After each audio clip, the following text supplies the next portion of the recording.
This book is a repetition of very much both of the history and of the laws contained in the 3 foregoing books, which repetition Moses delivered to Israel, both by word of mouth, that it might affect, and by writing, that it might abide, a little before his death.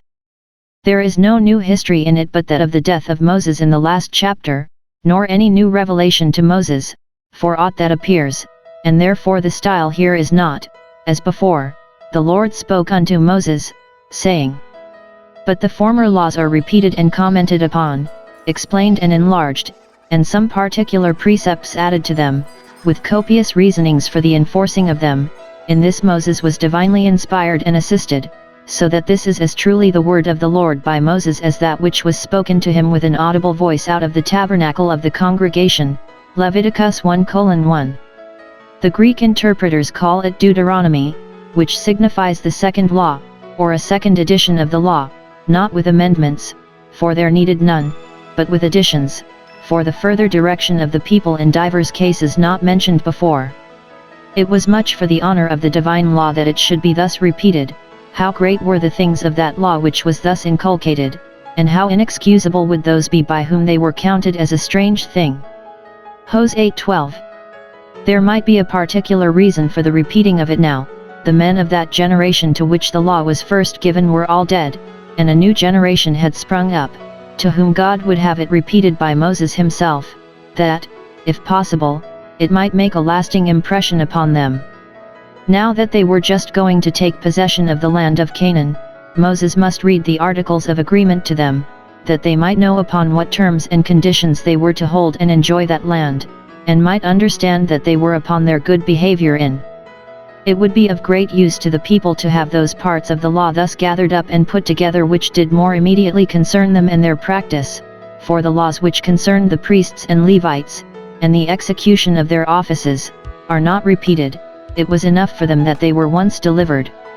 But, in compassion to the infirmities of the people, the laws of more common concern are delivered a second time. Precept must be upon precept, and line upon line. Isa 28:10. The great and needful truths of the gospel should be often pressed upon people by the ministers of Christ. To write the same things, says Paul, Philosophy 3:1, to me indeed is not grievous, but for you it is safe. What God has spoken once we have need to hear twice, to hear many times, and it is well if, after all, it be duly perceived and regarded. In 3 ways this book of Deuteronomy was magnified and made honorable. 1.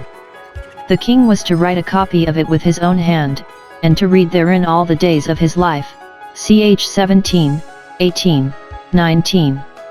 2. It was to be written upon great stones plastered, at their passing over Jordan, ch. 27:2, 3. 3. It was to be read publicly every 7th year, at the Feast of Tabernacles, by the priests, in the audience of all Israel, ch. 31:9, etc. The Gospel is a kind of Deuteronomy, a second law, a remedial law, a spiritual law, a law of faith. By it we are under the law of Christ, and it is a law that makes the comers thereunto perfect. This book of Deuteronomy begins with a brief rehearsal of the most remarkable events that had befallen the Israelites since they came from Mount Sinai. In the 4th chapter we have a most pathetic exhortation to obedience. In the 12th chapter, and so on to the 27th, are repeated many particular laws, which are enforced, ch. 27 and 28, with promises and threatenings, blessings and curses, formed into a covenant, ch. 29 and 30.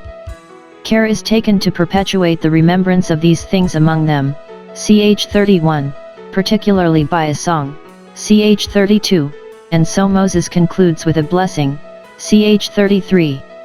All this was delivered by Moses to Israel in the last month of his life. The whole book contains the history but of 2 months, compare ch. 1:3 with Jos 4:19, the latter of which was the 30 days of Israel's mourning for Moses. See how busy that great and good man was to do good when he knew that his time was short, how quick his motion when he drew near his rest. Thus we have more recorded of what our blessed Saviour said and did in the last week of his life than in any other. The last words of eminent persons make or should make deep impressions. Observe, for the honor of this book, that when our Savior would answer the devil's temptations with, "It is written," he fetched all his quotations out of this book, Mt 4:4, 7, 10.